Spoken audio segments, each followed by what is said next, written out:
நான் பாசுந்தி ஸ்வீட் இப்படி தான் பண்ணுவேன். எனக்கு இந்த மெத்தட் ரொம்ப சிம்பிளாக இருக்க மாதிரி இருக்கும். நீங்களும் ட்ரை பண்ணி பாருங்கள்.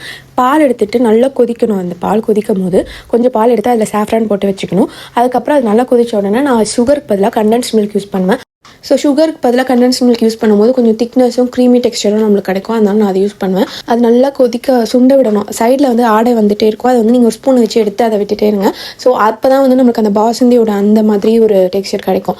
இது நல்லா கொதித்த உடனே நான் வந்து கொஞ்சம் என்கிட்ட இருந்த அந்த பாதாம் மிக்ஸ் வந்து நான் போட்டேன். நானே பண்ணதால் அதில் நிறைய நட்ஸு மில்க் பவுடர்லாம் நான் ஆட் பண்ணியிருந்தேன். ஸோ அதை போட்டதால் இன்னும் கொஞ்சம் திக்னஸ் அது கிடைக்கும். உங்கள்கிட்ட அது இருந்துச்சுன்னா போடுங்க. இல்லாட்டா வெறும் மில்க் பவுடர் கிடைக்கும். அந்த மாதிரி இருந்தாலும் நீங்கள் 2-3 ஸ்பூன் போட்டிங்கன்னா மில்க் வந்து நல்லா திக்காகும். அந்த மாதிரி போடுங்க. அது இல்லைனாலும் அப்படியே கூட பண்ணுங்கள். ஆனால் கொஞ்சம் சுண்டுறதுக்கு லேட் ஆகும், கொஞ்சம் டைம் ஆகும், அவ்வளோதான். இது நல்லா பண்ணிகிட்டே இருக்கும் போது நட்ஸு வந்து நல்லா ஸ்லைஸ் பண்ணி போட்டுக்கணும்.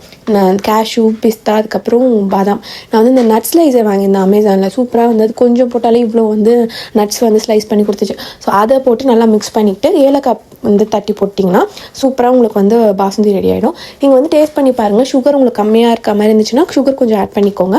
பட் எனக்கு வந்து இதுவே வந்து கரெக்டாக இருந்தது. அதுக்கப்புறமா அது நல்லா திக்காகிட்ட உடனே நீங்கள் அதை ஆற விட்டுட்டு ஃப்ரிட்ஜில் எடுத்து வச்சுட்டு சர்வ் பண்ணிங்கன்னா பாசுந்தி செம்ம டேஸ்ட்டாக இருக்கும். இதை வந்து நீங்கள் வந்து ஐஸ்கிரீம் மோல்டில் போட்டு வச்சிங்கன்னா கூட அப்படியே குல்ஃபி டேஸ்ட்டில் இருக்கும். நீங்கள் வந்து ட்ரை பண்ணி பாருங்கள்.